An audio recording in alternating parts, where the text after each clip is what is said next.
Lisa Clark, and you're watching Acorn, the part 2 of the first acorn. And I'm using that maroonish colored soft pastel pencil to pick up more of that dark shadow there underneath, which I do come back and make darker in a future video. So anyway, there I am. I'm just laying down another layer. I'm all about the layers. You got to be really patient because layers is what it's all about when you're using the pastel pencils. You can't expect it to look exactly how you want it to look on the first go around. It does take lots of layers. So this is the cap of the acorn that I'm working on. And I'm going to be honest, I struggled with this. It really just, I couldn't seem to capture what I wanted, what my perspective was of that little cap on the acorn.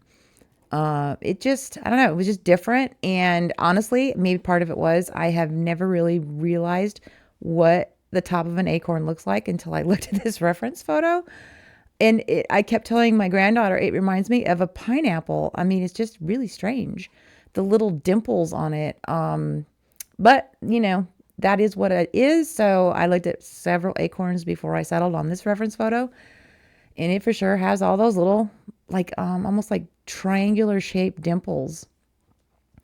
But when I did attempt to do that shape, to me, it just looked too uniform, almost too forced. So I think I did more of a less detailed, the idea of those dimples instead of making them so crisp and detailed, if that makes any sense. It'll all come together. You'll see at the end.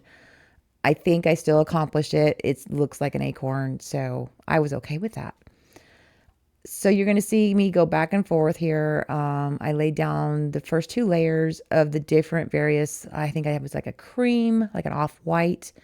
And then I used more yellow pigmented pencil. And now I'm using a darker brown to go ahead and start giving those ideas of those little dimples. And like I said, I do come back, I believe in video 4 there's 4 videos of the acorns. I think it was in the video 4 that I went back to this particular acorn and shadowed it in a little bit better. I had forgotten to do that when I thought I was finished with this acorn. Indeed, I was not. So yeah, I'm doing what I see in the reference. But like I said, I wasn't happy with it. I didn't like the way it looked. So I did end up kind of smudging this out, and you'll see me do that here shortly. And starting over with it because I just wasn't happy. It just looked too forced. It looked not natural. Let's see. I blended it out. I think what I did was I just used my finger and I smudged it out.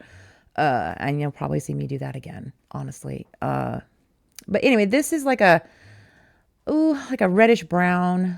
I decided not to go so dark. Maybe if I did a lighter color. See, there's the smudging of the fingers. Yep. It just took me a few goes, and I wanted to show you that it's not perfect. No art is perfect. I mean, yeah, there are tons of YouTube channels out there with people that do art, and it just is stunning, the work they do. It is just absolutely stunning. It's impressive.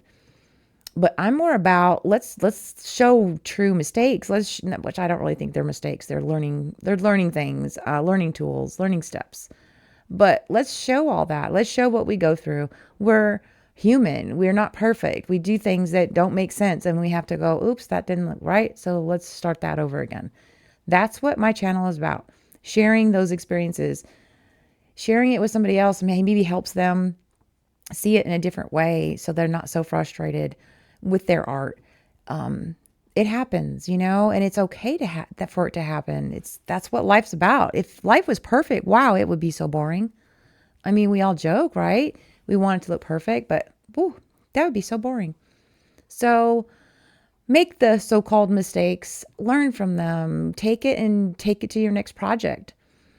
This is me just cleaning up around the acorn. So maybe I was thinking maybe if I see it visually different, if it's cleaned up and more sharp, maybe I can see where I want to, make some changes. So just cleaning it up a little bit. And it's about this point I realized, oh, wow, I forgot to do the background. So yeah, I had to do that. But it all came out just fine. That's the end of Acorn Part 2. Please join me for Acorn Part 3 and 4. Have a great rest of the day. Bye.